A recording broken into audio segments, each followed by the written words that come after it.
This Week in Startups is brought to you by LinkedIn Jobs. A business is only as strong as its people, and every hire matters. Post your first job for free at linkedin.com/twist.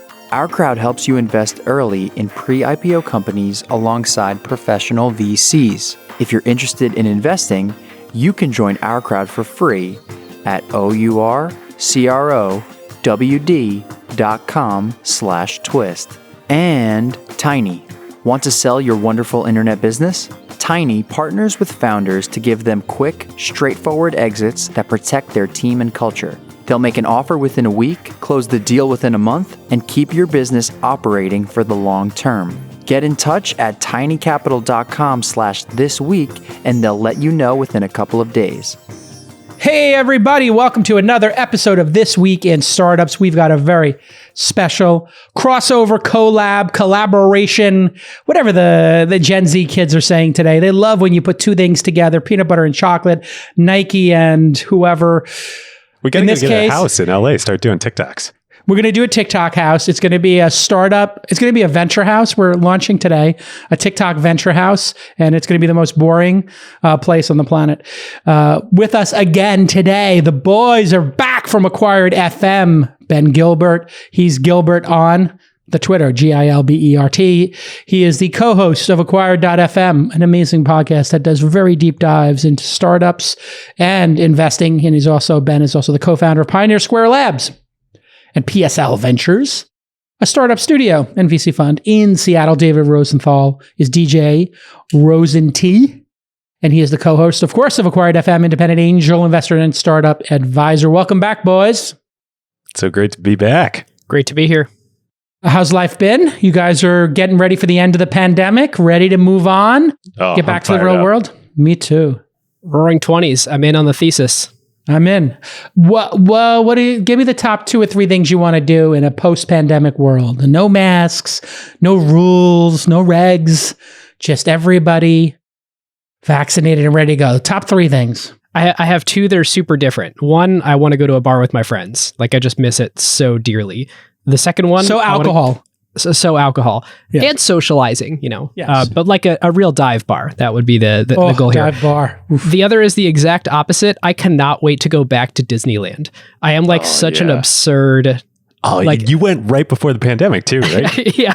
Like you did the new Star Wars ride? It was incredible. I got to go do it again. But yes. I haven't been to the new Star Wars land. Is it everything that it's cracked up to be? It is unbelievable. It is their magnum opus.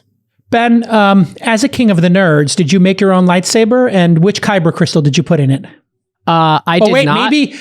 Maybe David and I should gamble on what kyber crystal Jedi Ben put into his. Are you a Sith Lord or are you a Jedi, Ben? Well, today I'm all black, so I think I'm like Luke from Empire Strikes Back, sort of very wavering nice. on the border. You got you've got sadly Ben's had a little carpal tunnel going on. So Ben. I've got like the Luke Skywalker hand. Yeah, look at that! Wow, that is a great Android-looking hand. Did you lose that to Count Dooku or Darth Vader? Very nicely done. So yeah, Disney is something that's on my list to bring my girls. What's on your list? Well, I got Disney for my daughters and going to the movies with my daughter. So my reward for my daughter and secretly me was if she had a good week at school, we'd go to the movies. And in fairness, Dad's favorite thing to do is go to the movies or amongst it. So my little partner in crime and I would be like, she'd be like, is this okay for me? I'm like, great for me, this movie, but... Yeah, you watched Scarface. Yeah, I don't think I can take you to see it. But, a PG-13 movie, I'll take her to see. So I'm excited about the movies in Disney and also going back to Japan and getting on a flight and doing some speaking gigs. That would be in the short list for me. How about you, David? International travel for me. Just... Got a particular place wanderlusting for? How you wanderlusting? Almost international travel from San Francisco, but not really. New York. I miss New York. Yes. I miss my mommy and daddy. Get back. I was thinking about running through Central Park the other day. Oh, so great. It's the best. Cannot wait. All right. Maybe we'll do like a joint live pod. That'd be fun. Oh, that'd be sick. So let's go over the state of venture capital. You guys heard the All In podcast. We went on the All In pod. We did a little bit of talk about the future of it. Chamath put together a deck. And then our friends and partners over at PitchBook, if you don't know PitchBook, they keep track of all these deals. And we've joined in partnership with them with the podcast to just share some of their data. They're not a paid partnership. They gave us access to the data and we're sharing it. So the median early stage pre-money valuation continues to edge upwards in Q4 2020, ultimately reaching an all-time high of 35 million and bringing the yearly median to a record high of 30 million. Now that's interesting. We got to parse that. This is their early stage pre-money valuation. That means before the money gets put in. So if 10 got put in, the 35 would turn into 45. But even just looking at this, I think a combination of seed and A. I think it's a combination of seed and A, yeah. I think it's when a fund goes into it. Let's follow up with the second paragraph. This figure is nearly double the annual median from just 5 years prior, when the median early stage valuation barely eclipsed 15 million. The recent run-up in pre-money valuations reflects not only startups' abilities to command lofty valuations, but also investors' willingness to finance promising early stage ventures at higher valuations and for larger check sizes. It's fairly obvious. Particularly as the median early stage deal size has reached an all-time high of 6.5 million in 2020. And that's like when you step off the plane at SFO, they just hand you 6.5 million. Is that sort of? Basically, yeah. I mean, right when you get past the first Starbucks, you can go ahead, make a left at the Cafe X machine and pick up your briefcase full of cash. It is a little bonkers out there. What's the craziest, stripping out the valuations, peak bubble, early stage startup moment you've had in the last couple of weeks? I got one, but yeah, I'll let you guys. Looks like Ben's got one. He's ready to go. It's just been one after another after another. I mean, give me the most egregious one that was like heartbreaking for you to say no to or to say yes to, as the case may be. Well, there's been situations where I've seen insiders want to lead the next round and get sort of feel like there's going to be pressure to do some crazy valuation, and then just doing crazy valuations inside without that external pressure. I think people are frankly second guessing themselves based on the sheer amount of insanity out there. And so people are getting itchy, even absent external data, to force them into those situations. And so to be clear, an inside round, that's when, if the three of us were investors in a startup, we decide, hey, startups tripled revenue, let's quadruple their valuation and give them another $3 million, $1 million each. As opposed to going out and saying, let the market value this company, come back to us and we'll tell you if we want to beat it, participate, do our pro rata, not do our pro rata. But Jason, I think the thing to underscore here is it's not a crazy market for everyone. It's a bifurcated market. There's 90% of startups, the fundraising market is behaving the way that it has for the last 2-3 years. And then there's 10% of startups where it's bananas town. And you basically have a week where you're on the fundraising trail and you either get sorted into Hogwarts week is or long you don't. These days. I mean, it is like the way I was describing it the other day to some portfolio companies who are debating, do we go and fundraise right now, is every VC is so inundated that everybody sort of wants to run their normal diligence process, their normal investment process, but the thing that keeps happening to them is somebody just keeps hijacking their week.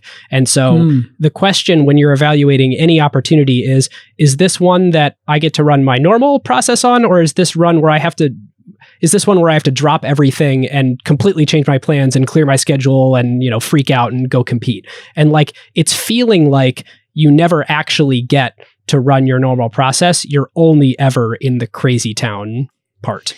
David, what are you seeing out there? Yeah, I mean, I would agree with all that. But actually, the most interesting thing, All In Pod is so good. I think we said this last time. You guys are just crushing it. Awesome to see. I thought it was the end of last week's, when you did the Chamath deck and talked about the state of venture capital. Yeah. You kind of, I assume as a joke, you're like, I'm getting wetyourbeak.com. I'm putting it up for syndicate. Yeah. That's actually you guys are, I hope you really do that. That's what I think is super interesting because... Well, if you go to wetyourbeak.com, we have a forum up, which is just the type forum I use for our events. And we're getting hundreds of pitches. I mean, most of them are like, I have an idea and can Chamath take me to a Warriors game or whatever. But it's a good idea. It's but continue. But yeah, seriously, why? I think you guys are really onto something that if the four of you actually put together a syndicate or roll, something, some sort of vehicle, like and I'm a founder and I'm maybe an early stage founder, like, would I rather take money from the four of you who have built in the number one technology pod in the world right now that you can talk about them? Or would I rather take money from a venture capital firm that's going to give me money? Exactly. I think, people are starting to realize, and obviously you guys have this built in as well. If you have a media channel, you can capture deal flow and you can promote the deal flow if you're at scale. The only rub for us is, Chamath's doing public market investing, and he'll dabble, I think, earlier stages. Sachs has his own fund, so it's not like he can pop up another vehicle. I have my own fund. And then Friedberg runs a startup studio. So I think what will wind up happening is, if it's really early stage, I'll wind up syndicating them and then including the other besties if they want. So like they could, go in through my syndicate, carry free, or we could come up with some hybrid. But what we can't do is have them invest in a company outside of their fund, and then their LPs are like, what happened? 2021 is looking up. New beginnings means new opportunities to grow your business.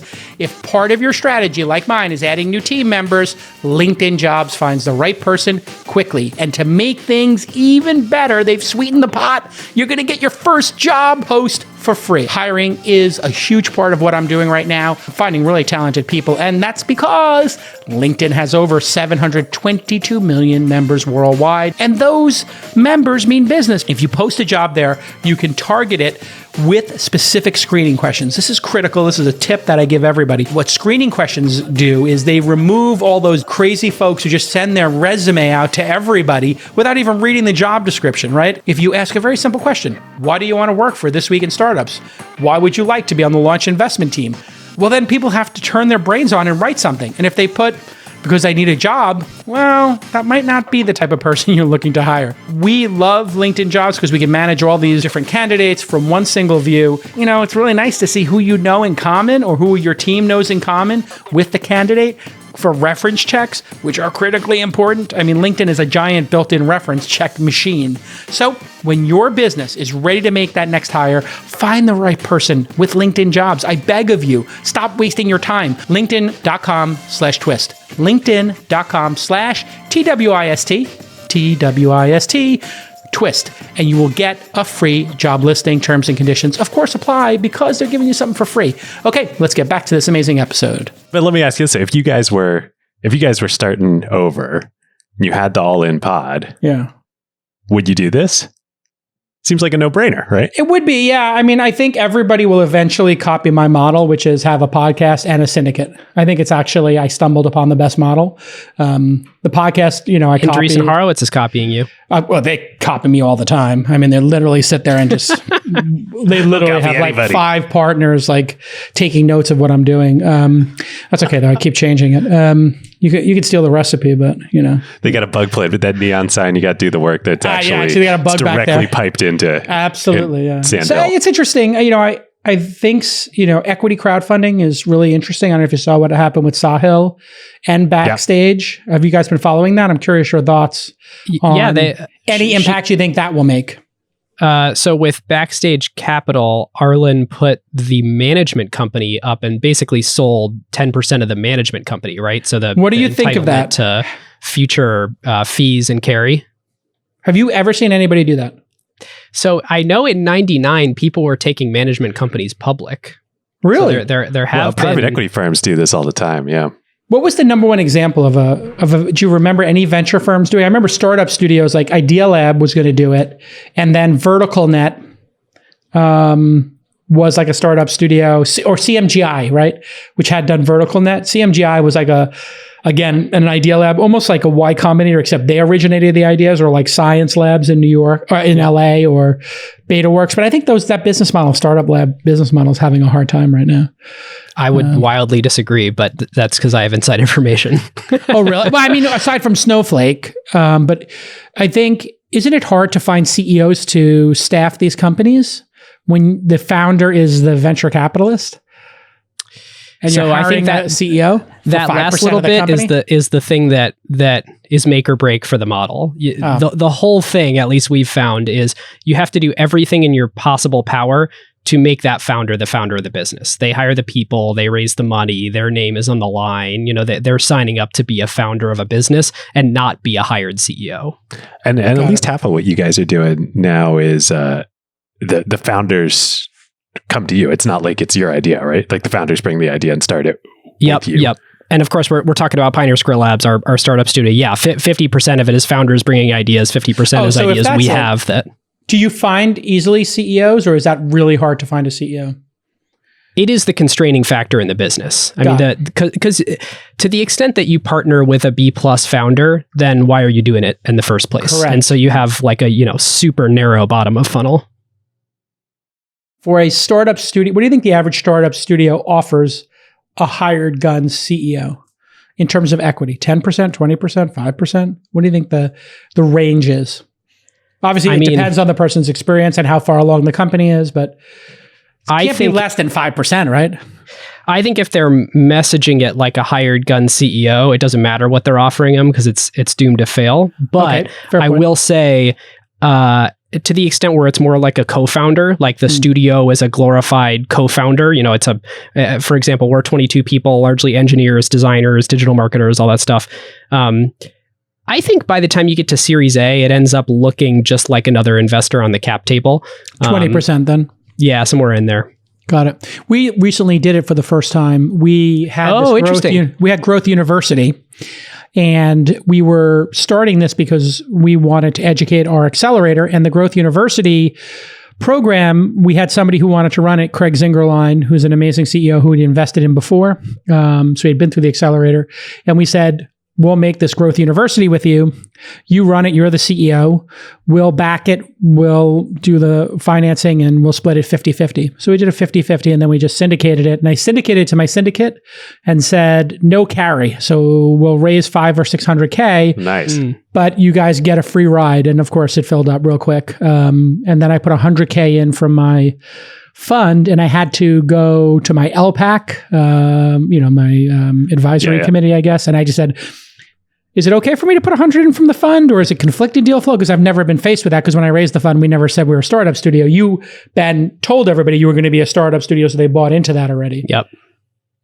Yeah, and you're right. The model has all these conflicts that you have to figure out mechanisms to solve for, because you're simultaneously helping to sort of co-found and birth this business into the world, and then 10 seconds later, you're evaluating it with your independent investor eyes, and you're saying, should my LPs have exposure to this company?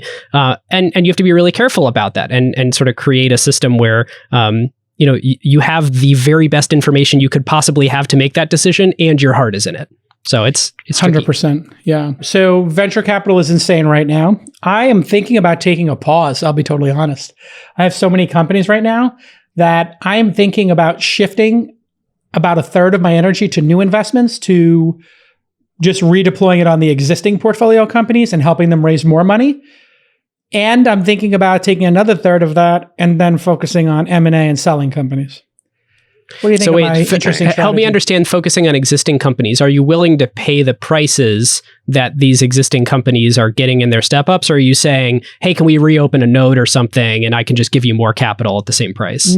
I'm thinking of going to my portfolio companies and then just assisting them in their process. Because I'm going to them and I'm saying, what's your raising plan? Like, I got a year as a runway. I'm not doing it. I'm like, I've never seen anything hotter. You should be raising now. And they're like, but we just closed our raise 6 months ago. And I'm like, yeah, but raise now. Raise now. I mean, it's crazy out there. Just raise. I don't know if you heard, like, some Y Combinator company pre-launch got $100 million valuation. So now this clubhouseification of this arm race where you give people $10 million for 10% of their company before it's launched is now becoming an infection. If that's the case, if the market is illogical in terms of the valuations, the logical thing to do would be to be a seller of equity, correct? Absolutely. It's never been a better time to found a company. I just sold 10% of my position in one of our biggest holdings. I won't say which one, but I was just like, this is just too rich of a valuation for me to not take the 10% idiot insurance. I think it depends on it wasn't Robinhood capital and your capital deployment strategy? Are you talking about shifting your dollars or shifting your time? My time and energy. Right. I mean, it doesn't mean we're not going to do the pro rata, but if we are looking at if we're all looking at our mutual portfolios and saying, do I want to add a company now at $50 million valuation, or do I take the 5 companies I invested in last year at a $10 million valuation and help 3 of them become $50 million companies? Right. Which is a better use of my time, of Ben's time, right? Of David's time, of Jason's time. What's a better use of an early stage person's time? I'm just wondering. I'm putting it out there. I haven't solidified this. I haven't even talked to my team about it. But the valuations are all, I'll give you my story. Company raises $12 million. Company raises $2 or $3 million at a $12 million valuation 6 months ago. They want me on the cap table, or it's 5 months ago. They asked for like $25 million.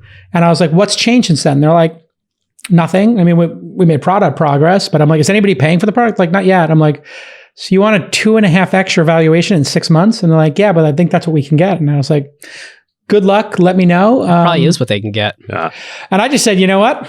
When you get to $1 million in revenue, come back, because when you're at $1 million in revenue, somebody will give you 5 times, which will be the valuation you're getting now.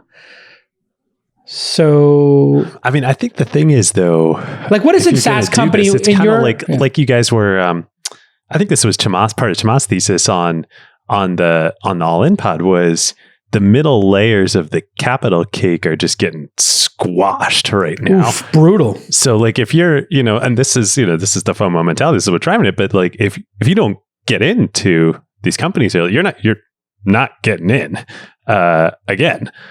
I mean, like one of probably my best performing angel investment, which is best performing in terms of markups, let's be clear, not in terms of revenue or anything yet. If you weren't in early, like there's no room now. The big guys came in and stuffed a bunch of money in, and then they stuffed a bunch of money again in an internal round, and then they did bring in an external firm, but it was like a no deck, no partner meeting, no nothing. Just like, heard you are raising, here's a term sheet. Could go wrong. What could go wrong here? Well, Jason, to the point that you were making earlier, if founders are like, should I listen to Jason or not? If he's coming in and dedicating his time to helping me raise my next round instead of going and finding new companies for his basket of diversified portfolio of equities. You want to raise money when you can and when the wind is at your back, and not when you have 6 to 9 months of capital left. Absolutely. And I think a lot of people constantly, and it's a natural feeling like, but I just fundraised. But if the chart's going up, like that doesn't matter. Go fundraise when you can. Okay. I agree with that. Let's take a pause for a second here and talk about the equity crowdfunding we saw. And I want to unpack both deals, because both deals were spectacular. Both deals were $5 million. It took, I think, Arlan a week, but she just reached it today, I believe, with 7,147 investors. That's so great. And $5 million Sahil did in one day. But that's a $10 million business. Just raised. And Republic announced their $36 million raise, but you could be sure that was done 3 months ago. And they're just announcing it now. So that probably predates this red hot market or the equity crowdfunding raise and limitation. So that's where I think we have to start. The big change here, I believe, is that it's $1 million. It used to be a max of $1 million. And I did an equity crowdfunding on Seed Invest for Inside, let the readers buy shares. It was great. I put in $250K of my own money during that. So I had a lot of skin in the game, my personal money, not the fund. And so the max was 1.07 million. Now the max is 5 million. Annually, right? Annually. So there is no sponsor on this. There is no GP or syndicate lead. There is no partner. In other words, if you're a founder and you go do this, you now have a direct relationship with your investors without anybody mitigating that. Is that a plus or a minus? And is that disruptive to VCs in Series A? Or is it disruptive to seed funds? Who loses if founders start realizing, I can have no adult supervision and just raise $100 from each of 5,000 people, or whatever, or $1,000 on average from 5,000 people? Wow. Big box of thorny questions. The first thing that comes to mind for me is, so let's say I sell out $5 million and I do that to, there's 400 new people. My first question is like, do they actually all show up on my cap table, or is there some sort of vehicle that manages all that? I think there's some sort of vehicle. I'm not sure exactly how that works. I'll be totally honest. I know in a syndicate you have an LLC, right? So I'm not sure how that exactly works, but you may actually get all of them on your cap table. I'm not sure how it works. And then my second question is if that's Republic will probably manage that. It's got to be on. It's got to be on their page. Yeah. And then the other issue that sort of comes up with that is like, let's say there's an acquisition that goes through. A lot of times there'll be a provision that's like, we want to make sure that we get 95% of preferred holders, and sometimes people will say like, we want 100% of preferred holders. Oh, yeah. Everybody signs off on this deal. Like, does this change that dynamic where now, these will be a special class of shares that are preferred, but not, they can't impact decisions. So they're automatically subjugated to drag along rights in a sort of much broader scale where they can be dragged along with everything. I think this is going to be like remote first companies. Like we were talking with Wade at Zapier about this. Like when they started, it was like, oh, you're a remote company. Well, that weirdos. Means if you were going to sell yourself, you're worth like half as much as if you had an office. No campus weirdos. Yeah. No kind bar weirdos. I think this just makes so much sense. Like why wouldn't you get this, VC at $5 million, it makes sense. So expensive. Like they come with so many strings. The only thing that it didn't make sense previously was you had to do a lot of audits, and it was a lot of work compared to selling to accredited investors. Accredited investors can be like, I invest $10,000 and no diligence. Whereas if you're a civilian and you want to invest $500 or $5 or $50, it's really hard. It's called the crowd safe, and it's one item on the cap table. And I think there are a lot of people out there that are not just like certainly there's some people that are going to do this in lieu of, gambling or going to the track or whatever. And like, that's fine because you can gamble to go to the track, right? But I think there's a lot of dollars out there that like actually are fairly sophisticated, actually would like to do this, but just can't access the venture markets. I mean, Wall Street bets. All of Wall Street bets can show up for this. Like David said, very sophisticated. Raising money for a traditional venture fund, you go, if you like worked with Cambridge Associates, a great firm, and the like, there are like a lot of family offices out there, very sophisticated capital or small foundations and endowments that would love to invest in startups, but the reason they put money into venture managers is because, like, how are they going to do it otherwise? I just love this 506c kind of situation. I don't know if that applies to equity crowdfunding, but the rolling funds that Sahil did and AngelList is doing, just that a whole ability to raise publicly, I think is fascinating. Do you ever wish that you invested early in some of the best performing IPOs of 2019 and 2020? Well, OurCrowd investors did invest early in many of those awesome IPOs. With OurCrowd, accredited investors can invest directly and easily in startups before they IPO or get bought. OurCrowd investors have benefited from companies IPOing like Beyond Meat, which is really tasty, and Lemonade. Both have seen big returns since going public, and some of the companies have been acquired by buyers like Intel, Nike, Microsoft, Oracle, and Uber. Yum yum to my team at Uber. Great job. Okay, the investment professionals at OurCrowd have already invested hundreds of millions of dollars in over 200 companies with dozens of exits. They know what they're doing. They vet the companies. They do the diligence. And then it's just up to you to create an account and to read the deal memos and make your own investment decision. Today, you can join OurCrowd's investment in Shield, an AI-powered platform that helps global financial enterprises, think like banks or that kind of thing, meet increasingly complex compliance rules. According to the deal memo, Shield addresses an $89 billion market with tools that automatically detect and alert on behaviors that lead to market abuse, employee misconduct, and information sharing. You can easily get in on Shield and other unique opportunities at ourcrowd.com/twist. That's OurCrowd.com/twist. Let's talk about the value. In the case of Sahil, it's a $10 million company. I think it was a $100 million pre-money valuation. That's not crazy, but it is rich. It's 100 times earnings. It's 10 times top line revenue, I think, ballpark. Chances 10 times top line for a SaaS company right now is way under market. Yeah. I mean, I almost want to throw up saying that, but it's like half of what public company SaaS, multiples are. 8.5 times revenue for Sahil. So that seems like you might be able to make a profit. I don't know what their growth rate is. That's the key. They had a big growth spurt during COVID for his business. Gumroad is the name of the business.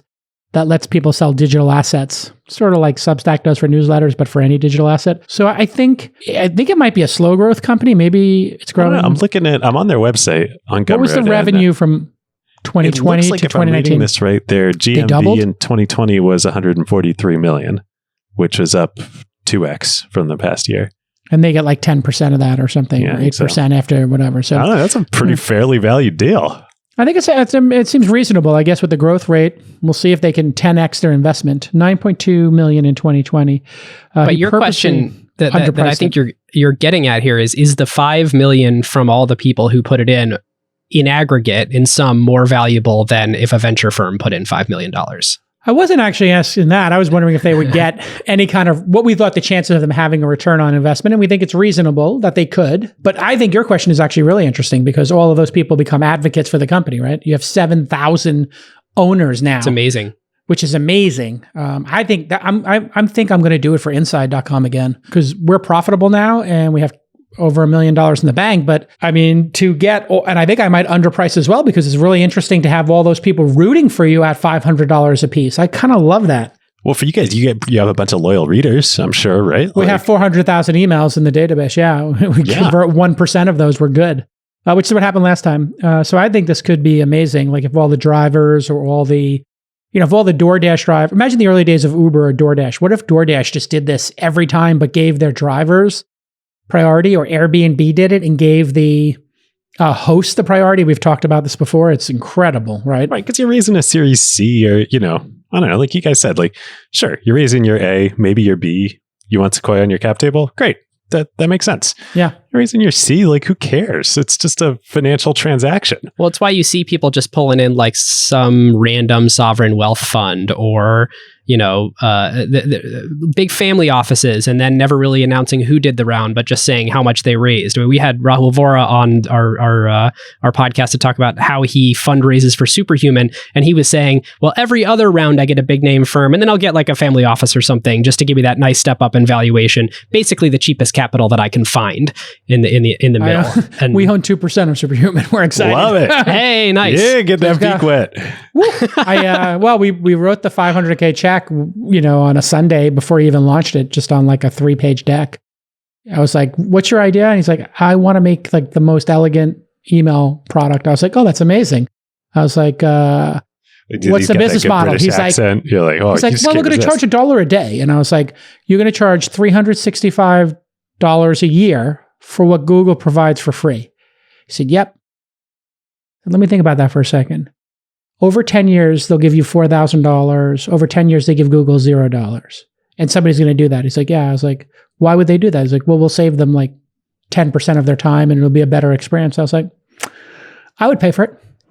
I mean, how much do I pay for Zoom every day? You only need 1% of them.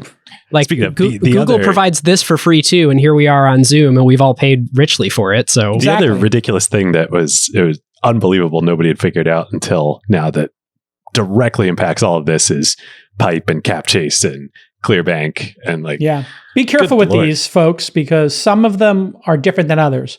Pipe, as an example, is a two-sided marketplace. You're saying this because you're 50% of the all-in besties that are not invested in Pipe. So you got a chip on your shoulder here. No, actually Pipe I like, Clearbank I don't. And it's not that I dislike Clearbank, but I just I felt like they were being disingenuous about they wouldn't say the rate. And so I got in a little bit of a fight with them and I declined their advertising on This Week in Startups because I didn't like the way they were doing their messaging, which was, we only charge $6,000 for 2 months for, $100K or $200K. And I was like, so you're charging whatever it was. I was like, you're charging 6% every 2 months, which is 36%, but it's compounding. So it's like 50% interest. Like, no, we just charge a $6,000 fee. I'm like, but if you called it interest, it would be a 50% interest rate.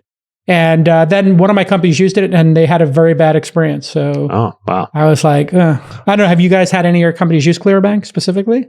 Not Clearbank, but actually a sponsor of the show of Acquired is CapChase. And they've been like awesome to work with. We haven't worked with them as customers yet, but like I am in love with this business model. What is their deal, CapChase? They're like... they're kind of a hybrid. They're between those two. They're like Pipe, so they're for the same companies as SaaS companies, software companies, but they have their own. It's it's a combination of their own capital plus they raise on the capital markets, but it's not a marketplace. Cap Chase, CAP. Capchase.com. CHASE. Yep. Oh, that's interesting. I've never heard of them. Are they raising money at some ridiculous valuation that none of us can afford? I think they're doing well, so I would assume so. Well, after what happened with Pipe, I would think that they're ready to go, but this looks cool. I believe they've only raised a pretty large seed round. I bet they'll raise another equity round soon. They raised a big credit facility for investing in well, maybe we need to get our beaks wet. There you go. Get after those other guys that are in Pipe. Look at this. They have their nice type form set up here. I'm checking them out. All right. And then finally, to put a cap on these, in order for people to make a return on the investment in Arlan's fund, Backstage Capital, she sold 10% of the management company for $5 million.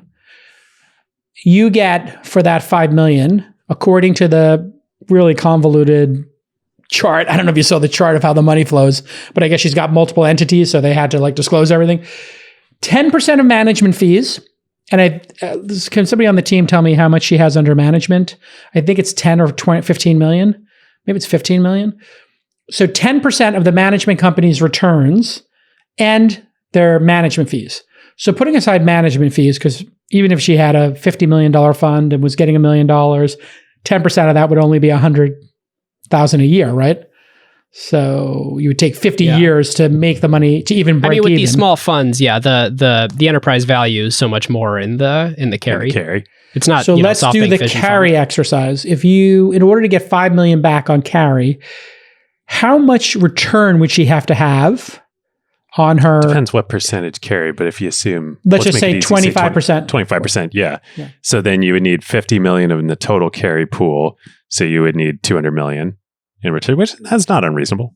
200, let's see, 50 million is the value of the company. 5 million is the amount that's been invested. To break even, if you had 250 million, if you had 200 million, 25% of that would be 50 returned. So you'd have to clear 200 million. And if you had 15 million carry to the fund investment, you'd have 260. You'd have to return, here we go, 7 million according to PitchBook. 5 million for fund one, 2 million for the Backstage Accelerator. Let's round it up to 10 million. 10 million, she'd have to return 260 million on the existing, which would be a 26x cash on cash fund. Wow. I was assuming she had more capital under management.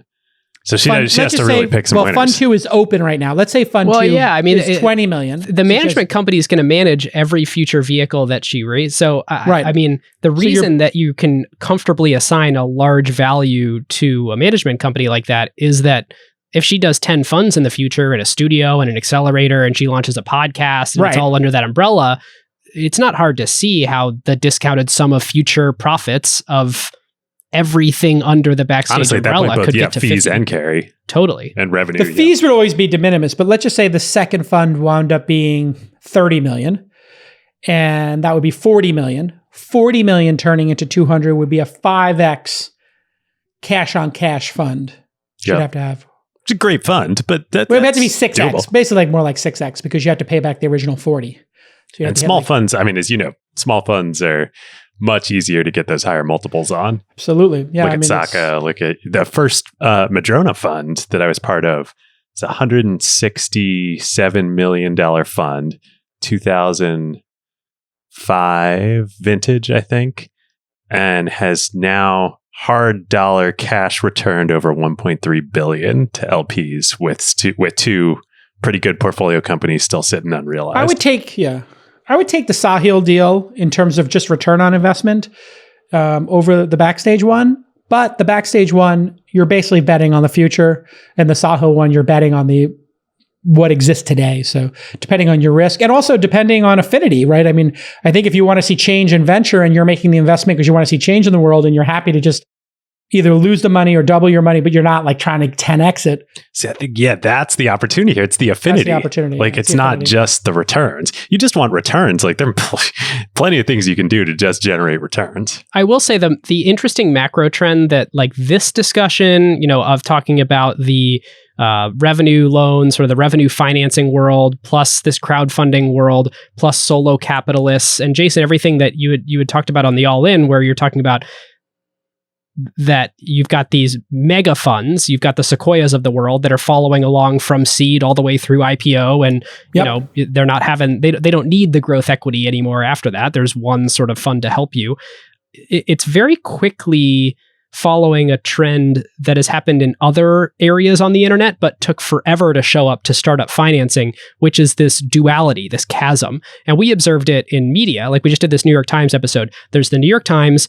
Everybody who was smaller than the New York Times, but had a big cost structure in the middle sort of failed. And then there's this thriving long tail of low cost structure businesses twist. serving niches. And I think nothing in between. Totally. And I think that like it's fascinating to watch it happen to capital, where either you need to be large or you need to be small with a low cost structure and very differentiated.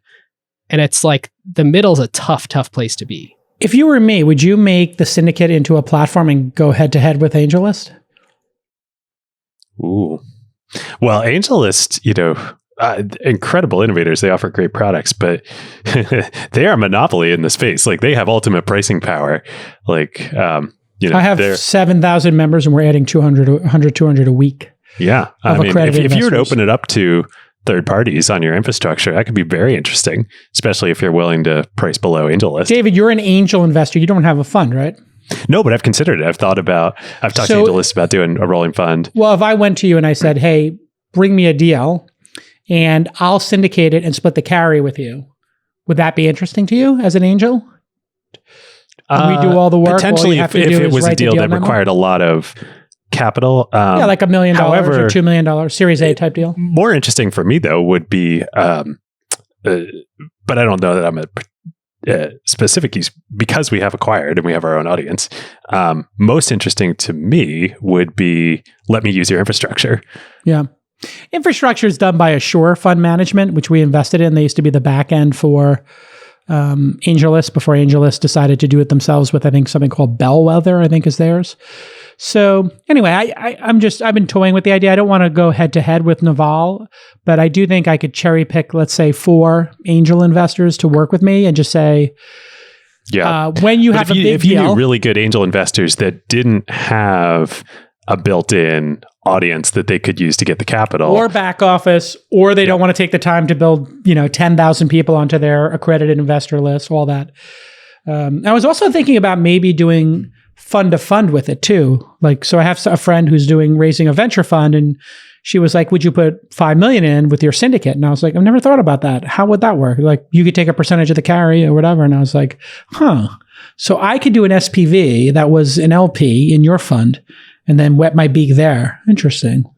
Yeah, we're like searching around here and wondering if we've reached a top. And I just heard you say that sentence, twisted my brain into a pretzel, and I think we may have found the answer. In the past, selling your business was miserable. We all know that. Months of negotiation, legal fees, and sometimes you'd have to watch the new owners just trash the business you spent all those years building. And I have so many acquisition stories I can tell you. I mean, even when I sold Weblogs Inc. and I had 100 blogs, they kept consolidating them down until now there's only 2 left, Engadget and Autoblog. And I just heard they're going to consolidate those down into Yahoo. It's so painful for me to look back and watch all of that stuff get ripped apart. Well, now there's Tiny. I had Tiny's co-founder, Andrew Wilkinson, on episode 1174 back in February, where he described their amazing new approach, Warren Buffett style, if you will, to acquisitions. He's buying stuff up. He's doing this incredible roll-up. Andrew and his team started Tiny to become the buyer they wish they could have sold to. Somebody who's fair, somebody who's fast, and, of course, founder-friendly. If you're looking for a new home for your internet business, they'll respond in a day or two, make an offer within 7 days, and close a straightforward deal in about 30 days. Tiny, T-I-N-Y, partners with founders to give them quick, straightforward exits that protect their team and culture. Get in touch with tinycapital.com, and they'll let you know within a couple of days if they want to buy your business and for how much. You got nothing to lose. Go ahead and visit tinycapital.com/thisweek. Now we've decided to do something really fun. Everybody loved our Mount Rushmore last time you boys were on. And we decided we're going to do Bracketology because of March Madness about who is the world's best private company. Here's the criteria. We'll throw it up on the screen. We have 4 categories: Futurism, Fintech, Consumer, and Productivity. And we're going to do a Bracketology here. You got, what do we got? 8 on each side. And then, so 16 companies. Yep, 4 in each category. We're starting at the Sweet 16. Sweet 16. So walk me through the factors we're thinking about considering here while we make this decision. Because you boys were very involved in this with producer Nick, right? Indeed. Yeah, we don't want to take Nick. This is producer Nick's baby, but we were involved. Okay, well, Nick is not allowed to be on air, so you guys explain what we're doing here. Oh, brutal. He doesn't want to. I would prefer to be on air more often. All right, so the criteria, and we should talk about if we want to narrow this a little bit, because it actually would affect my picks. The criteria that we talked about is first and foremost founder bet. So how much sort of raw potential does the founder or CEO have? The second factor being, can this be a FANG plus Microsoft equivalent company within the next 10 years? Can it be $1 trillion? This new class of companies we didn't previously think could exist until the last couple of years. I like this idea. Is can it be $1 trillion company? Can it join the FANG? Right? I love that. Yeah, and I think I'd like to make that the first and foremost. 100%. I'm down for that. I think I'm down for that too. I mean, that's all we care about. Is all of us just want to have $1 trillion company in our portfolio at some point, right? Totally. And for a while, like as I was looking through trying to make my bracket earlier, $1 trillion company's the hardest. I thought about like cash on cash. I thought about like remaining upside, IRR, this bucket of like, is it a good investment now? And it's like, it just makes you pick suboptimal picks because you're like, well, where is a little bit of a value bet here? Yeah, let's assume all these companies are all in our portfolio. We've wet our beak on all of them. Right. And now we're trying to decide. We're doing like a portfolio that's fine. Right. review. So we're not looking at them from which one's undervalued, which one's overvalued, just which one is going to be the most important company. We're allocating our energy for the next couple years of in our portfolio. Which one are we going to get really behind and help? Let's start with Futurism. Because when we get really behind and help it, that's the thing that's going to turn it into $1 trillion company. Absolutely. People are going to listen to our podcast and all of a sudden it's going to be worth $1 trillion. All right. Futurism bracket. First up, SpaceX, of course. Valuation $74 billion. They've raised $6.4 billion. My boy Antonio from Valor, my other boy Jurvetson from DFJ, and Elon are all major investors. Sachs is also an investor. Right, Sequoia did. Okay, great. Roelof worked with Elon. Round. Oh, good. So, Roelof worked with Elon, was the CFO of PayPal. $2 billion in revenue, almost 10,000 employees, and they have a really great product that people are, I think, underestimating. For me, the most valuable part of the company is Starlink. Starlink, for sure. Yep. Do we all agree on that? Yeah. Completely. Starlink is going to change everything. People who have it already, and Elon showed it to me last year and the early prototype of it, and boy, is it sick. I can't say anything else I know, but it is sick. It's awesome. Have you watched the videos on YouTube of people setting it up? I haven't. I was awesome. Yeah. I mean, I literally saw, unit number 1 at the home base, and it was quite spectacular to see what it's capable of. And I think there's cards to be turned. I don't want to, there's cards that are going to turn over that will be even more mind-blowing. I'll leave it at that. Is this like an Iron Man situation? Is there like a secret like button you push and like it's something awesome happens?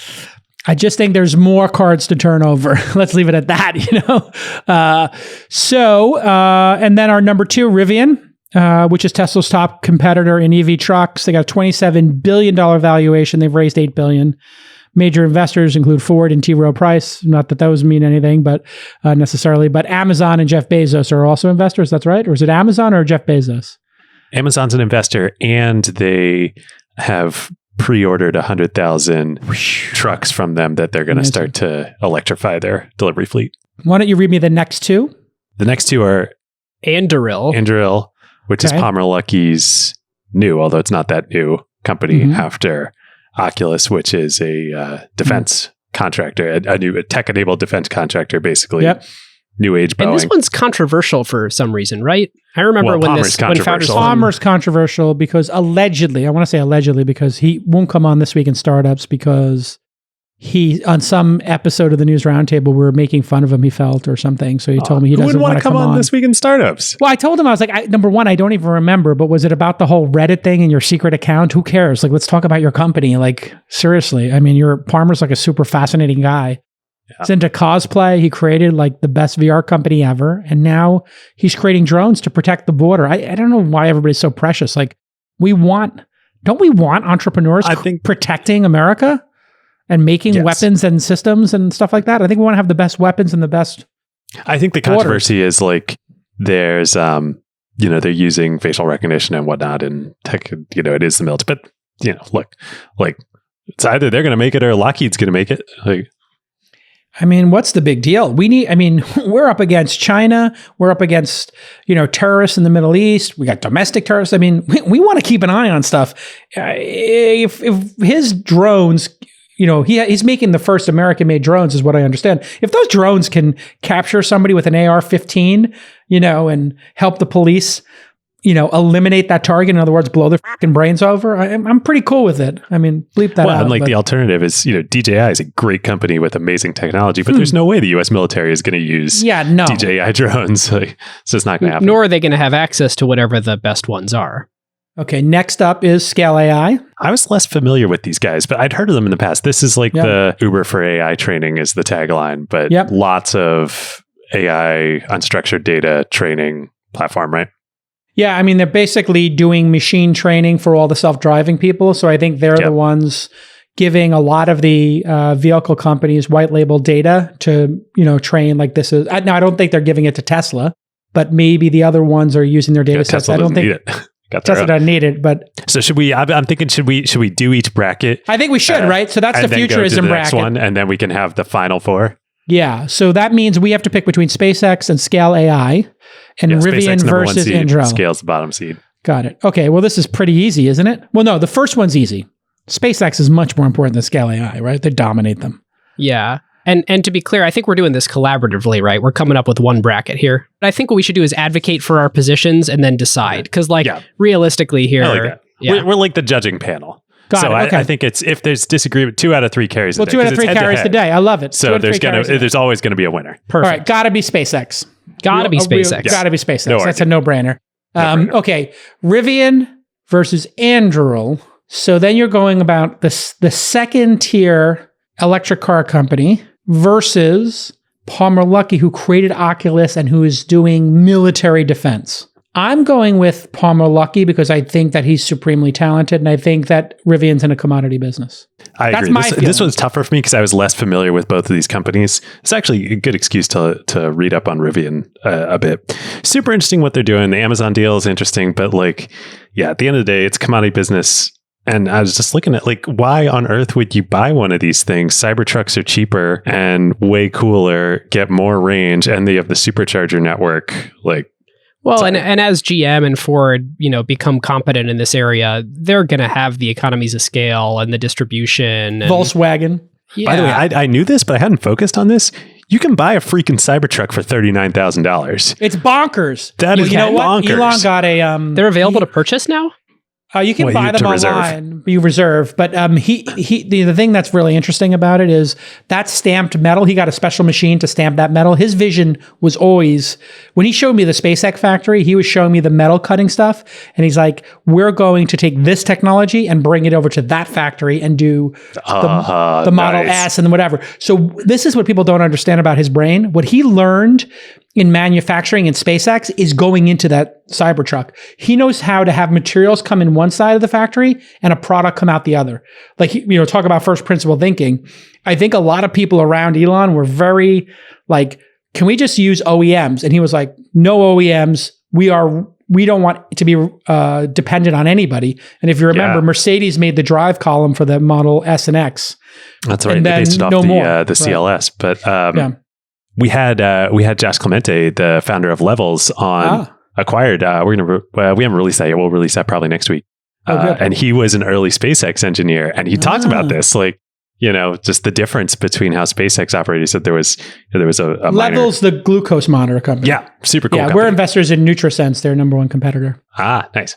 So that's interesting. That sounds like a great episode. If you want to listen to that, acquired.fm is your domain, correct?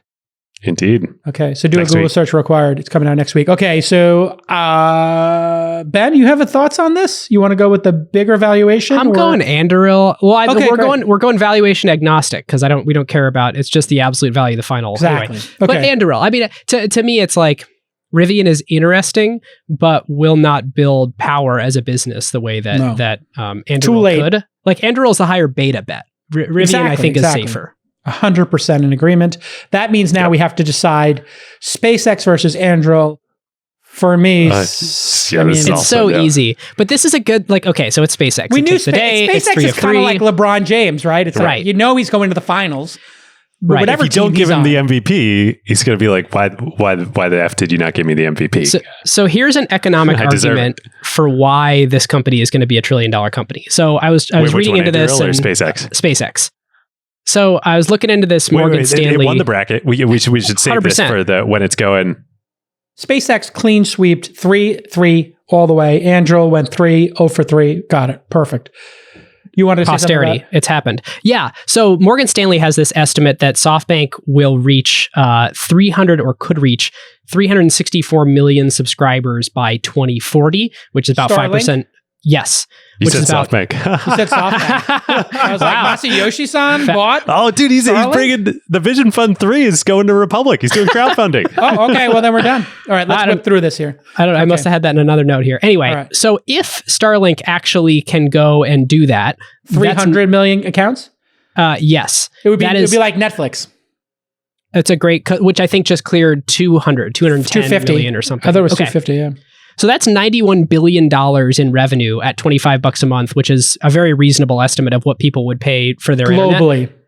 And the way that SpaceX has been able to do this, like a ton of people have tried to do this over the last 25 years, Teledesic, Globalstar, Iridium, all these companies. But SpaceX got paid $20 billion over the last 15 years by the government and other companies in the form of revenue, non-dilutive financing, to tie in an earlier theme, to build the infrastructure to launch all these things. Yes. So it's like no one else can ever catch them because no one else has been able to do this. On the Mount Rushmore on the last episode, I tried to talk my own book and make a case, but Jason, once you took Musk and Jobs off the table, it was game over. Oh, is this a concession that Jason was the winner of our last concession? I guess. Wow. Yeah. He's so good. He's so good. Yeah. I mean, he's unstoppable. Should we go to fintech, consumer, or productivity next? Are we going to go straight down the left bracket? Let's go fintech. Yep. Okay. So we got Stripe, Plaid, Coinbase, and Robinhood. I think we all know these companies. Luckily, in this case, Stripe worth $100 billion. Going public. Robinhood today, I think, announced Yum. Somebody reported the silent filing. I don't know if they report a silent filing. And then Vlad confirmed it. Yeah. The confidential filing, which is a stupid name because it's not confidential that they filed. It's not confidential they filed. What's in it is confidential. Yes. But you would know because I don't know. I don't. You know, when I'm under 1%, when you're under 1%, far under 1%. You mean we're not going to see you on the S1? No. You're going to be ringing the bell? Oh, this is what JCal wants to do. You know, more than anything when you get vaccinated is go ring that bell. You know, the crazy thing was, Travis was going to have me come with him to ring the bell, or just be there when the bell got rung, but then he wasn't invited. And he was on the floor, but Dara was up on the stage and it was a whole controversy. Right. So I was going to go out and just, be there to support my guy. And then it was like, oh, this is too awkward. Mommy and daddy are fighting, whatever. And so, he went in there and left or whatever. I think the first time you'll see me be there next to the founder will be Calm.com if they ever go public, which I think I heard that was the very first investment that the syndicate ever made, and it turned into an over $100 million position. I haven't heard that before. Where'd you hear that? Now you guys are trolling me. Okay. So Stripe versus Plaid, Coinbase versus Robinhood. The first one, that's Stripe versus Plaid. I think that's an easy one for me. Stripe, right? They're just love Plaid, but if we had been talking about potential future upside, Plaid's way undervalued right now. But I mean, Stripe. Stripe allows every piece of software, every startup I see, when they integrate payments, they integrate Stripe. It is the standard. It's like almost like as much of a standard as email, right? Like because you can have your own Stripe account on something like Substack. Right, you can bring your Stripe account, and then when you leave, you take all those customer charges with you. Against Substack these days. No, I'm just making I'm sorry if you're investors in it.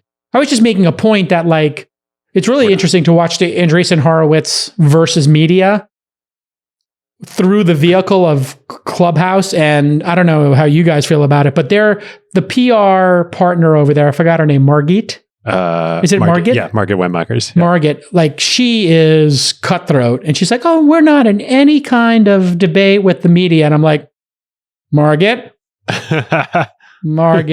you literally have two startups you gave tens of millions, if not hundreds of millions of dollars to. to go out and pay the top journalists to start clubhouse rooms and to give them $250,000, $500,000 advances to leave legacy publications. You're trying to gut mainstream media, call it what it is, and own up to it. She's like, oh no, that's not what we're doing. It's pie growth, Jason. What? This is growing the pie. It's zero sum. People don't need the 20th story about the Robinhood IPO. They need the top 3 stories, right? And we'll see. I don't know. Did you see that Matthew? I don't know what that guy's name is. Iglesias? How do you pronounce his name? Iglesias. Did you see that what did they give him? $250,000 advance, and then they took the rest of the revenue? Yeah, right. That was terrible PR for them. That's good. Wow. They should just give him the money. I know. That's exactly what I thought. I don't know. He signed a deal. And he got the security and the safety of leaving his job and getting $250,000 in a guarantee. Their whole thing is come right for us and you make tons of money, and then it comes out they're like, oh, hey, by the way, we're keeping all the money. We're taking 70% of it. So for people who don't know, he got $250K in advance. And then his publication wound up making $900K. So they took the rest. In the next year, he gets 90%. So he'll get 90% of whatever. It'll be $1 million by then. He'll get 900,000. They'll get 100. But if he leaves and goes to Ghost or any of the other MailChimp platforms, he'll pay $200 a month. So he can pay $2,000 for what Substack is providing, or he can give them $100,000. So this is the reason. So he's going to leave immediately.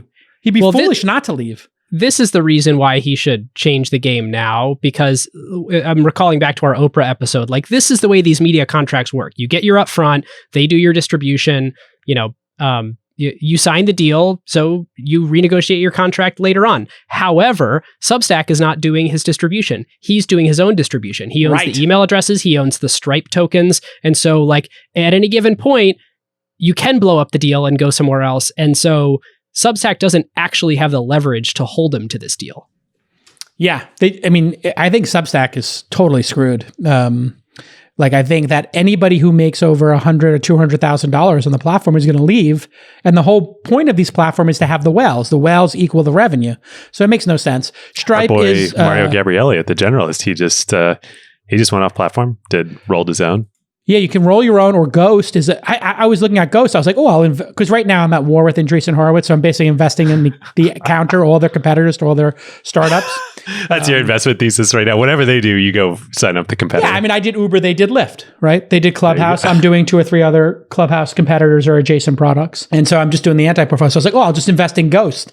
That'll be great. Then I can dunk on Andreessen Horowitz. Is it an investable entity? I thought it was just a big open source. Yeah.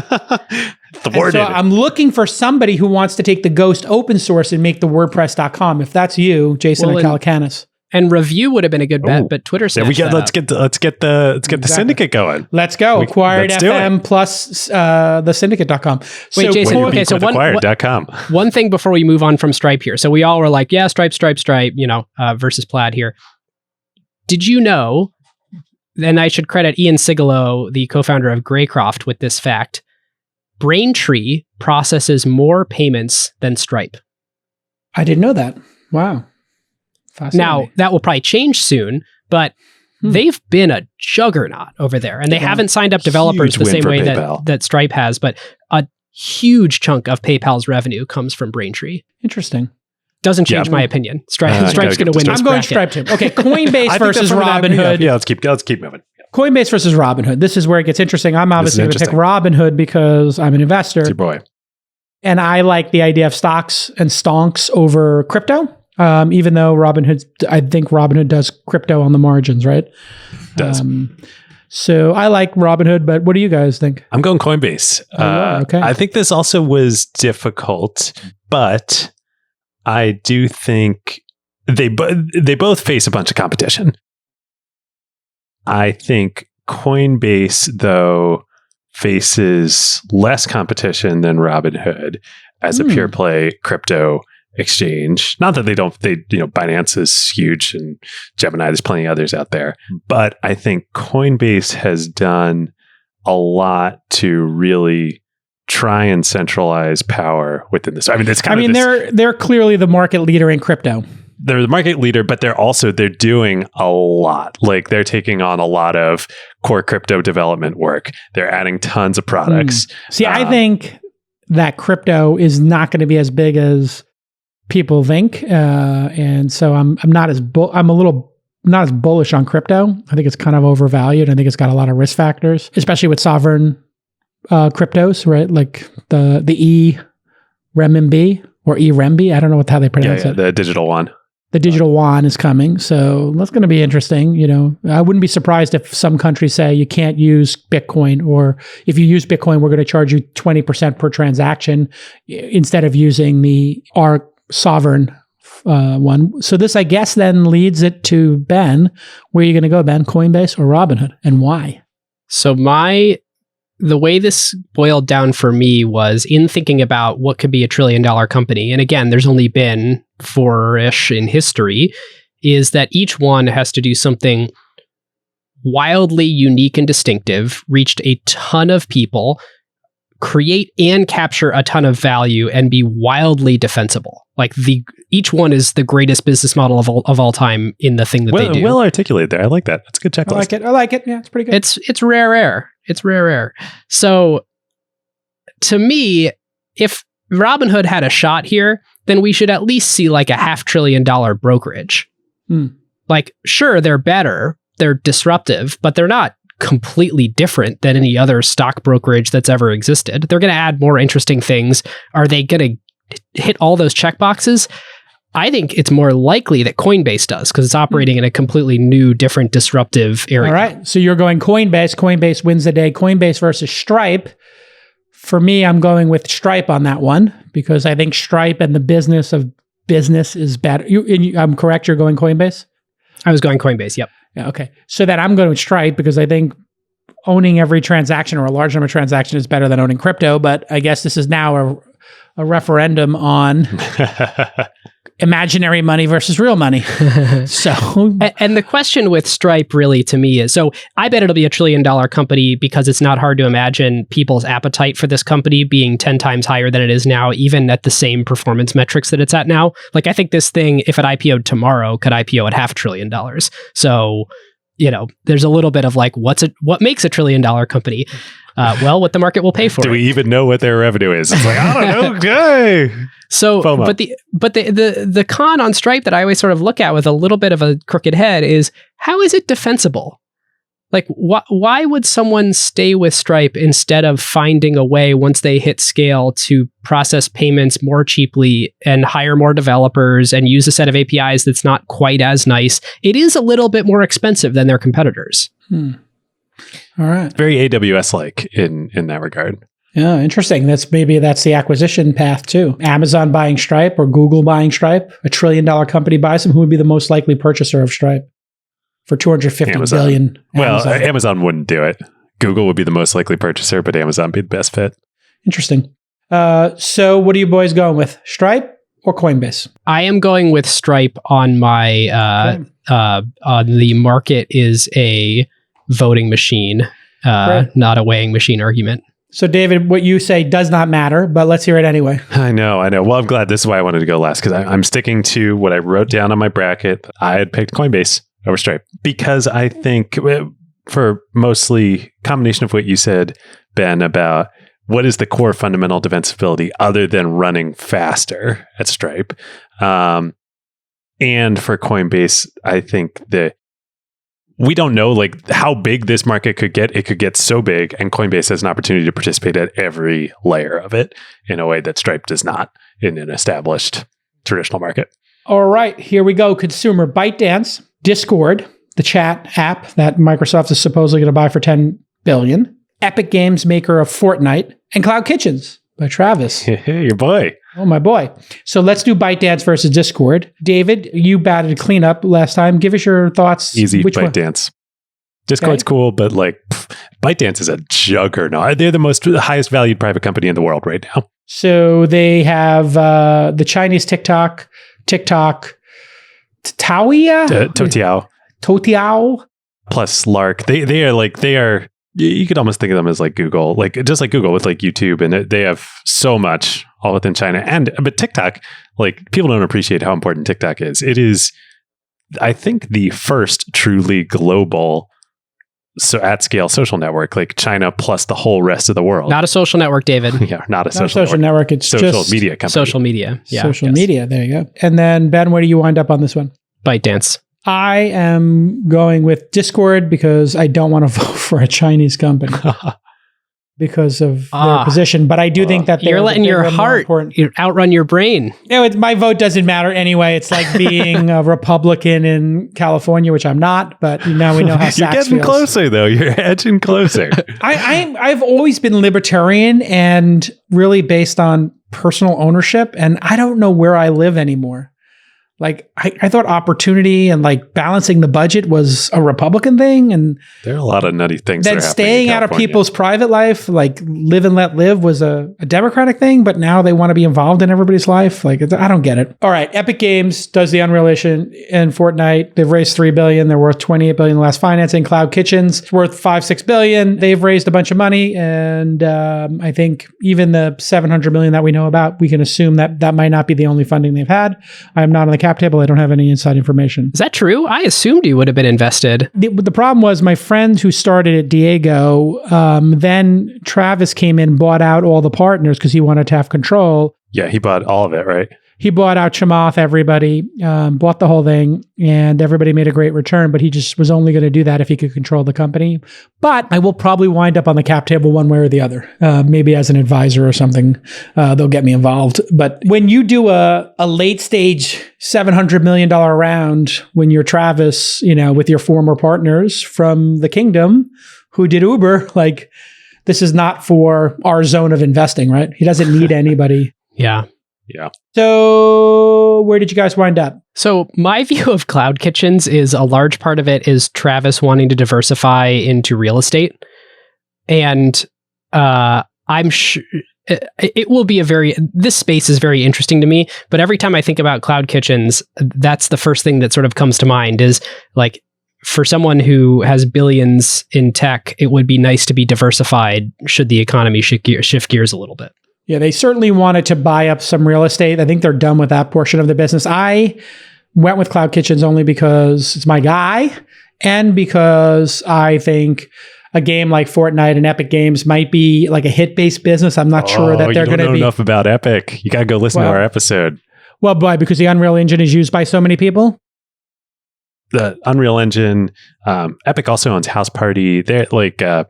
if you believe they're taking that approach of the Chinese conglomerates, right? And just buying up a bunch of their largest shareholder. Yeah, makes sense. Well, I'm going Cloud Kitchens anyway because I think Travis is going to go buy Uber and put it together, and I think he's going to run the combined companies. So that's my prediction. That'd be fascinating if that happens. Yeah, I have a feeling you guys might feel different. Yeah, I'm going Epic. You're going Epic, and Ben? I'm going Epic, but I actually don't think either of these will ever be $1 trillion company. Oh, interesting. Okay, so then it's Epic versus Bytedance. Bytedance. You're going to go Bytedance, Ben? Bytedance. It's so insanely defensible and already at scale. Yeah, I got to go Bytedance too then. It's not that. So then that leaves a SpaceX versus Bytedance. But we won't do that yet. Be a good one. We should do the productivity one. We got Canva. Everybody knows that. Beautiful web design out of Australia, worth a couple billion. Notion, beautiful wiki style, publishing system, content management system. Zapier, which makes you happier and lets you do logic and all that kind of stuff, and king of the APIs. And then Figma for design tools. Canva versus Notion. Where do we wind up, boys? Also, this is fascinating to me that like the way it basically wound up is these verticals, with Zapier being the horizontal bet. Are you betting on word processing, design, web, or the glue layer that holds it all together, the picks and shovels, which I find interesting? Well, I'm going to go. I'll start this one off. I'm going to go. In the Canva versus Notion, I think Notion has an ability to become like the standard for all document libraries or whatever. But I like Canva. It's a really difficult for me, but I'm going to give Notion the edge because I just think like Canva's for like design, and I feel like Notion is for everything. And Notion is going to become the central source of people's data. We're also playing with Rome too, for our internal organization. But I think one of these platforms will be like Slack and Discord in every organization. What's your choice? I debated this. So I love Notion, heavy Notion user, do all my research for Acquired in it.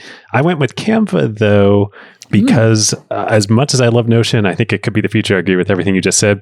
I felt the exact same way about Evernote a few years ago. And I feel like these productivity apps, they just kind of go through cycles and there'll be another one. And nobody really owns it, right? It's it's really hard to be a long-term winner. And the network effects, frankly, are modest. I mean, it's once the fact of the matter is, each of us are dealing with 7 different document tools in our life at any given time. So when one dies out and someone else forces us to introduce another one, then it's not that big a deal. Like, I'm not a Notion user, but David is, so I'm sort of a Notion user. I'm a heavy Google Docs user. I use Apple Notes. I use, so you're kind of already in this weakly held tools basket. So you're going with It sounds like David's going Canva. I'm also going to go Canva. Okay, so I'm outvoted on that one. Canva advances. Zapier versus Figma. Ben, you started off this time. We'll go around. I'm going Happier. Zapier. Mm-hmm. I think the glue layer is so powerful. I think they have enormous defensibility. I'm with you 100%, and it sounds like David is too. +1. Yep. So Zapier versus Canva is our next question to answer. Easy. Also, David, can I little aside here? We did not put Webflow, nor did we put Airtable in here, which I think is interesting. And Airtable in particular, you could sort of make a case for. And I was sort of like thinking about, hey, should I email producer Nick and be like, dude, you got to get Airtable in there? I think the winner. So, and this is going to lead to why I'm picking Zapier to take it all here. I think the winner in the no-code tool space is Zapier plus Google Sheets. I think that is the database tool and the programming language of the no-code tools future. I have no-code founders now. For people who don't know what we're talking about, it just means you use this off-the-shelf software instead of hiring developers to make your product or service. I'm seeing more and more no-code. I'm thinking about starting I have a no-code newsletter at Inside, inside.com/no-code. I'm doing a no-code conference at Inside, online conference, with all the platforms speaking. And then I'm thinking like no code is going to be such a big thing. I might want to do like a no code course or a no code accelerator where, people who are not developers get to build products and they're 1.0, get product market fit, then hire your developers. Right? I think the vast majority of companies should be started with no code these days, unless you are coming up with a novel UI or solving a deep technical problem. 100%. There is no reason the first version of your product can't be built without code. David, you were going to say something. Our friends over at Tiny, Andrew and Jeremy and crew over there that had started MetaLab, they spun up a no-code development agency. 80/20. We are 80/20. Yeah. So just like, they do MetaLab for product design, though they have 80/20 for no-code product development. It's fantastic. So then we're at Zapier versus Canva, and I'm going to go Zapier. Zapier, all the way. Zapier, all the way. So then that means we have Zapier versus Stripe, SpaceX versus Bytedance. Let's go back to the left-hand side. We'll go to Futurism versus Consumer. US versus China. US versus China. Pretty clear I'm going with SpaceX because I believe in America and our American principles, but I also believe that SpaceX has the ability to touch every single person on the globe with a $25 a month product. And I think they will be the largest subscription service on the planet Earth. It will be, I think 250 is a light estimate. I could see 10% of the planet being covered by Starlink. And having a paid subscription. I could see literally 700 million people, not 1 in 10, 1 in 5 people on the planet will have this, I believe. And or like soon, a subscription with Starship, they are, Ben, how many Starlink satellites do they deploy per Starship launch? 60 so with or something? The Falcon 9 can launch 60. Starship will be able to do 400. Right. I mean, he's done. I mean, people don't realize he's done. They don't need that many. 400 satellites launched at a time. Imagine, like, if you had said that 10, even 5 years ago, we live in the future. Nobody would believe you. So I'm going SpaceX over people dancing in their underwear. What are you boys going with? Dancing in your underwear or blanketing the planet with internet and becoming multiplanetary? I'm not trying to influence the judges. So I think I've been trying to do an expected value calculation here. So I think you're exactly right. I have pretty reasonably high confidence that Bytedance is going to be $1 billion company in not too long. $1 trillion company. I'm sorry, $1 trillion company in not too long. However, it will never be a $10 trillion company. SpaceX will. Like SpaceX has a very reasonable chance of being a $10 trillion company at some point. It's 20 years, 30 years. I don't know. Thought exercise here. If you could have either in your portfolio, we're not talking about valuations. We're doing this SpaceX construct of Tesla or SpaceX. Which one are you wetting your beak on? Wait, at the current valuations? No. It just would be in your portfolio. I think the better way to ask the question, David, is if you had to put half of your net worth into one of these two companies and hold it for 20 years, which one would you pick? Yeah.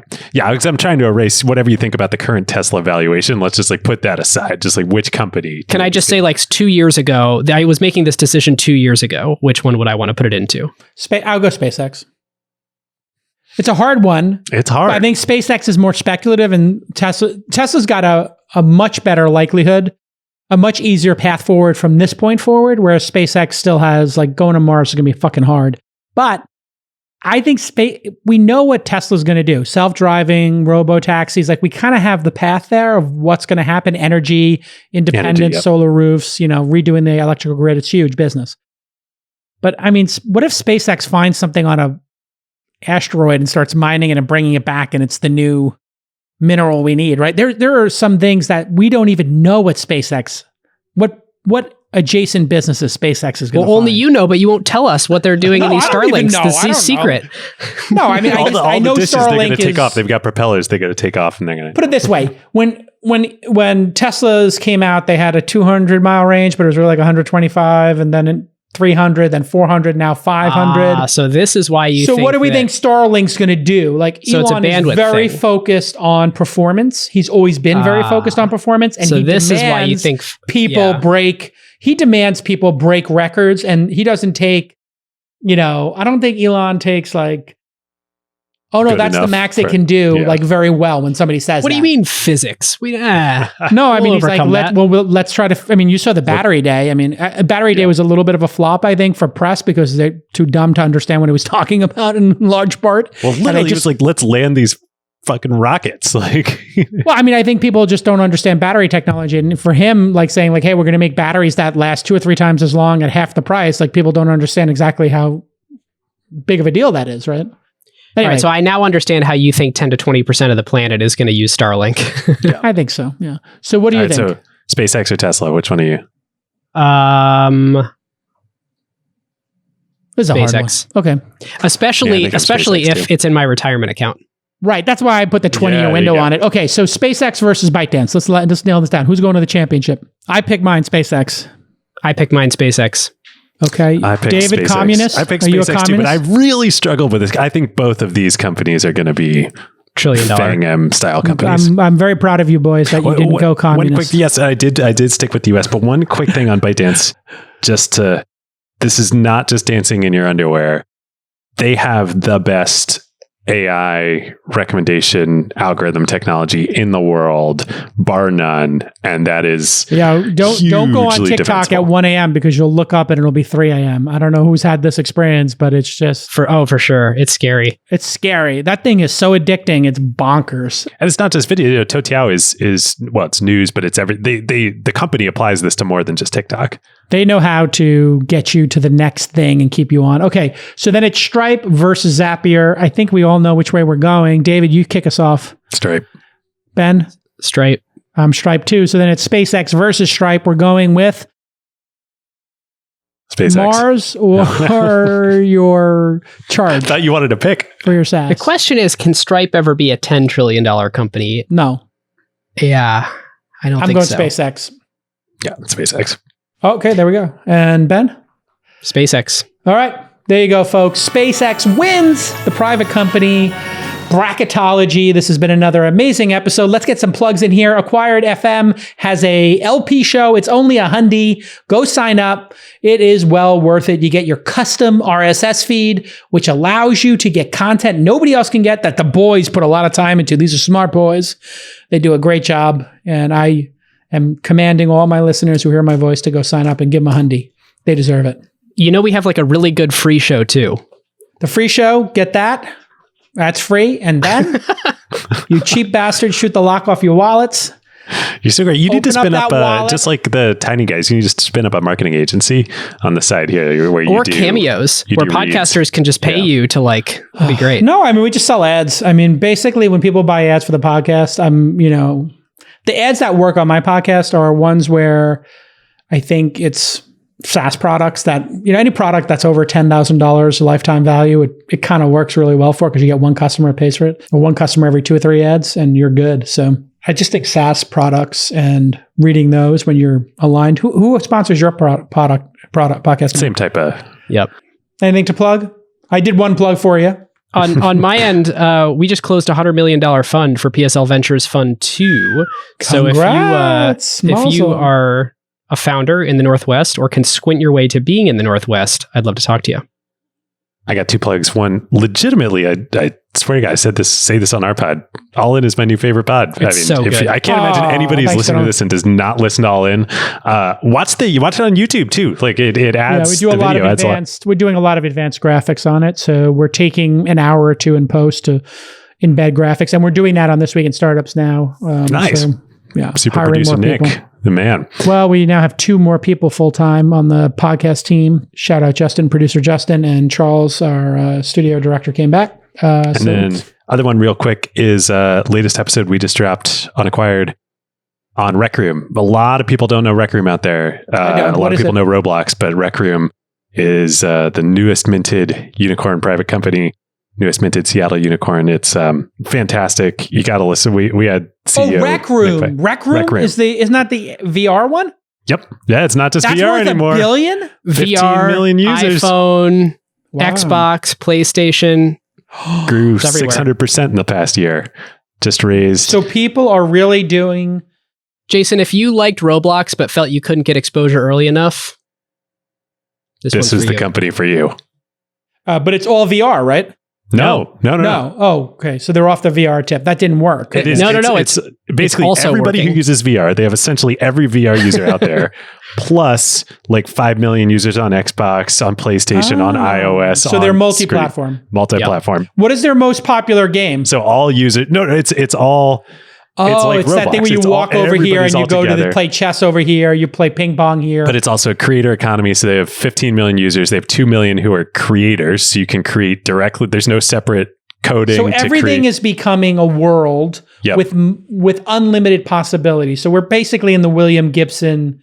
100%. Yep. And you can sell what you make. Wow. So that is like Anduril, where they were like selling kimonos and like they were going to an important meeting. So the little 16-year-old girl in it was like buying her $100 kimono because she was going to go meet people. And you're reading this book 20 years ago and you're like, what idiot's spending $100 on... Is that Snow Crash? No, not Snow Crash. William Gibson. Snow Crash is, what's his name? You're talking about William Neuromancer? Gibson. Neuromancer. Yeah, that's Neuromancer, similar genre. But William Gibson did something called the Bridge series, which was all tomorrow's parties. It was like a dystopian San Francisco. Everything's in VR. Bay Bridge has been totally, like kind of Blade Runner kind of situation.